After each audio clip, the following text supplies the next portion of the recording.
Hi friends, എല്ലാവർക്കും നമസ്കാരം. Soumya simple റെസിപ്പിയിലേക്ക് എല്ലാവർക്കും സ്വാഗതം. നമ്മുടെ ഇന്നത്തെ വീഡിയോ ഒരു നൂൽപ്പിട്ട് മുട്ട മസാലയാണ്. ഞാനിതാ കാലത്ത് ഉണ്ടാക്കിയ നൂൽപ്പിട്ടാണ് കേട്ടോ. ഇത് ബ്രേക്ക്ഫാസ്റ്റിന് വേണ്ടി ഉണ്ടാക്കിയതാണ്. അതിലൊരു 10 നൂൽപ്പിട്ട് ബാക്കി വന്നു. അപ്പോൾ ഞാൻ വിചാരിച്ചു കുട്ടികൾ സ്കൂൾ വിട്ട് വരുമ്പോഴേക്കും ഞാനിത് അവർക്ക് വേണ്ടിയിട്ട് എന്തെങ്കിലും ഒരു വെറൈറ്റി ഉണ്ടാക്കി വയ്ക്കാമെന്ന്. അപ്പോൾ ഇതുകൊണ്ടൊരു മസാല ഉണ്ടാക്കാൻ പോവാം ഞാൻ. അപ്പോൾ ഞാൻ ഓരോ നൂൽപ്പിട്ടും ഇതുപോലെ ഒന്നിങ്ങനെ പൊട്ടിച്ചിട്ട് കൊടുക്കണം കേട്ടോ. ഒരു ബൗളിലേക്ക് ഇതുപോലെ എല്ലാ നൂൽപ്പിട്ടും ഞാൻ പൊട്ടിച്ചിട്ട് കൊടുത്തിട്ടുണ്ട്. ഇത് ഇനി നമുക്കൊന്ന് മാറ്റി വയ്ക്കാം. അതിനുശേഷം ഞാനൊരു ഗ്യാസ് കത്തിച്ചിട്ട് പാൻ വെച്ചു. ആ പാൻ ഒന്ന് ചൂടാവുമ്പോൾ അതിലേക്കൊരു 2 ടീസ്പൂൺ വെളിച്ചെണ്ണ ഒന്ന് ഒഴിച്ചു കൊടുക്കുകയാണ് കേട്ടോ.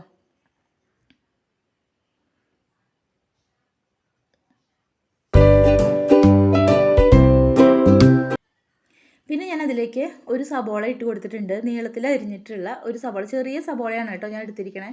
പിന്നെ അതിലേക്ക് ഒരു ടീസ്പൂണ് ഇഞ്ചി വെളുത്തുള്ളി ചതച്ചതാണ് ഇട്ട് കൊടുത്തിരിക്കണേ. കറക്റ്റ് കണക്ക് പറയുകയാണെങ്കിൽ ഒരു 4 ചെറിയ വെളുത്തുള്ളി, ചെറിയൊരു കഷ്ണം ഇഞ്ചി, ഇത് രണ്ടും ചതച്ചതാണ് കേട്ടോ ഇട്ട് കൊടുത്തിരിക്കണേ. നന്നായിട്ടൊന്ന് വഴറ്റി കൊടുക്കുക.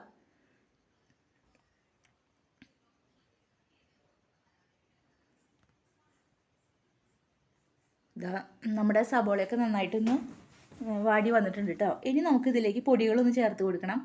ഞാനൊരു 1/4 ടീസ്പൂണ് മഞ്ഞൾപ്പൊടി, ഒരു 1/2 ടീസ്പൂണ് മുളക് പൊടിയൊക്കെ നിങ്ങളുടെ എരിവിനനുസരിച്ച് എടുക്കാം.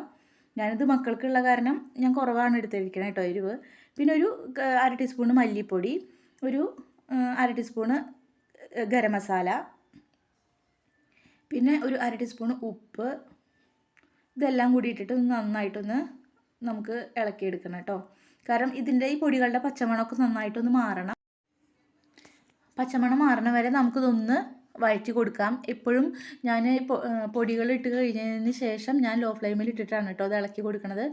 അതിന് ശേഷം ഞാൻ 2 തണ്ട് കറിവേപ്പിൻ്റെ ഇലയും കൂടി ഇട്ട് കൊടുത്തിട്ടുണ്ട്. ഇനി നന്നായിട്ടൊന്ന് വഴറ്റി കൊടുക്കുക. ഇതേ നമ്മുടെ പൊടികളുടെ പച്ചമണമൊക്കെ നന്നായി മാറി വന്നിട്ടുണ്ട് കേട്ടോ. ഇനി നമുക്കിതിലേക്ക് തക്കാളി ഇട്ട് കൊടുക്കണം. ഞാനൊരു ചെറിയൊരു തക്കാളി നീളത്തിൽ അരിഞ്ഞത്, പിന്നെ 2 പച്ചമുളക് അരിഞ്ഞത്, ചെറുതാക്കി അരിഞ്ഞതാണ് കേട്ടോ, അതും കൂടി ഇട്ട് കൊടുത്തിട്ട് ഒന്ന് വഴറ്റിയെടുക്കുക. ഇനി ഈ തക്കാളി ഒന്ന് നന്നായിട്ട് ഉടഞ്ഞു വരണം, വെന്ത് നന്നായി ഉടഞ്ഞു വരണം. അപ്പോൾ അതുവരെ നമുക്കൊന്ന് അടച്ചു വെച്ചിട്ടൊന്ന് വേവിക്കാം.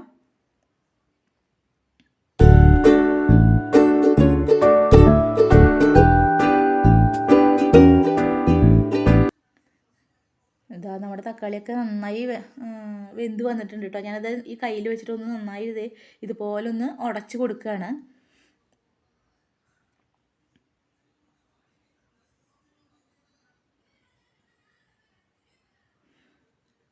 ഇനി നമുക്കിത് എന്താ ചെയ്യേണ്ടത് വെച്ചാൽ നമ്മുടെ മസാലയൊക്കെ റെഡി ആയിട്ടുണ്ട്. ഇനി ഇത് ഒരു സൈഡിലേക്ക് ഇതുപോലെ ഒന്നിങ്ങനെ മാറ്റണം.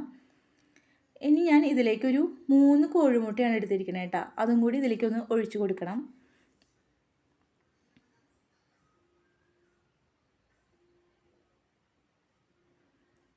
ഇതിപ്പോൾ വെജിറ്റേറിയൻ മാത്രമാണ് കഴിക്കുന്ന ആൾക്കാർക്ക് ഈ മുട്ടയുടെ ഒഴിവാക്കാം കേട്ടോ.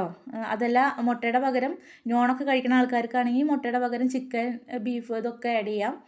ഞാനിപ്പോൾ ഇവിടെ മുട്ടയാണ് കേട്ടോ ആഡ് ചെയ്തേക്കണേ. അത് നന്നായി ഇതുപോലെ ഇങ്ങനെ നന്നായിട്ട് ഇങ്ങനെ ചിക്കി വറക്കുക എന്ന് പറയും ഞങ്ങളുടെ ഇവിടെയൊക്കെ.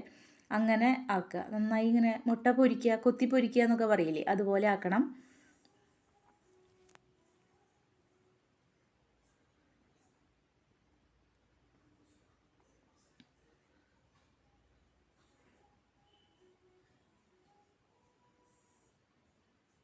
നമ്മുടെ ഏകദേശം റെഡി ആയിട്ട് വന്നിട്ടുണ്ട് കേട്ടോ. ഇനി ഇത് നന്നായിട്ട് ഇതെല്ലാം കൂടി അങ്ങോട്ട് മിക്സ് ആക്കണം. ഈ മുട്ടയും ഈ തക്കാളിയും സവോളയുടെയും ആ മസാലയും എല്ലാം കൂടി ഒന്ന് നന്നായിട്ട് ഇതുപോലെ ഒന്ന് മിക്സാക്കി എടുക്കണം.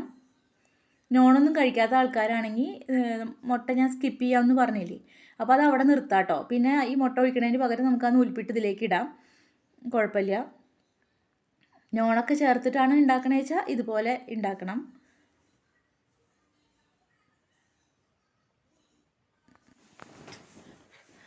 നമ്മുടെ ആ മുട്ടയും മസാലയും കൂടി എല്ലാം നന്നായി മിക്സ് ആക്കിയിട്ടുണ്ട്. ഇനി ഇതിലേക്ക് നമ്മൾ ആ നൂൽപ്പിട്ടും കൂടി ഒന്ന് ഇട്ട് കൊടുക്കുകയാണ് കേട്ടോ.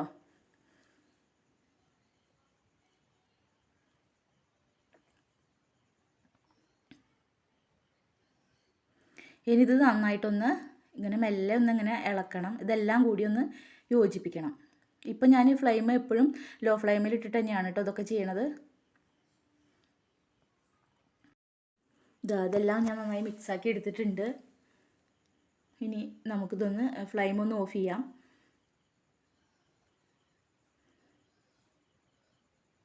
അപ്പോൾ നമ്മുടെ അങ്ങനെ നൂൽപ്പിട്ട് മുട്ട മസാല ഇവിടെ റെഡി ആയിട്ടുണ്ട്. എല്ലാവരും ഒന്ന് ട്രൈ ചെയ്ത് നോക്കണം. ട്രൈ ചെയ്ത് നോക്കിയിട്ട് അഭിപ്രായം പറയണം കേട്ടോ. ഇനി നമുക്കിതൊന്ന് സെർവിങ് ബൗളിലേക്ക് മാറ്റാം കേട്ടോ.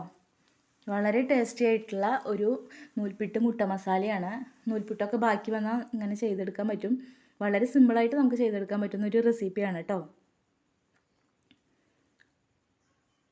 അപ്പോൾ ഞാൻ ബൗളിലേക്ക് മാറ്റിയിട്ടുണ്ട് എല്ലാം. അപ്പോൾ എല്ലാവരും ട്രൈ ചെയ്ത് നോക്കിയിട്ട് അഭിപ്രായം പറയൂ. പിന്നെ എപ്പോഴും പറയുന്ന പോലെ തന്നെ എൻ്റെ റെസിപ്പികൾ ട്രൈ ചെയ്ത് നോക്കിയിട്ട് നിങ്ങൾക്കത് ഇഷ്ടമാവുകയാണെങ്കിൽ ലൈക്ക് ചെയ്യാനും ഷെയർ ചെയ്യാനും കമൻറ്റ് ചെയ്യാനും സബ്സ്ക്രൈബ് ചെയ്യാനും മറക്കരുത്. സബ്സ്ക്രൈബ് ചെയ്യുമ്പോൾ തൊട്ടടുത്തൊരു ബെല്ലൈക്കൺ ഉണ്ട്, അതും കൂടി ഒന്ന് ക്ലിക്ക് ചെയ്യാൻ മറക്കരുത് കേട്ടോ. Thank you.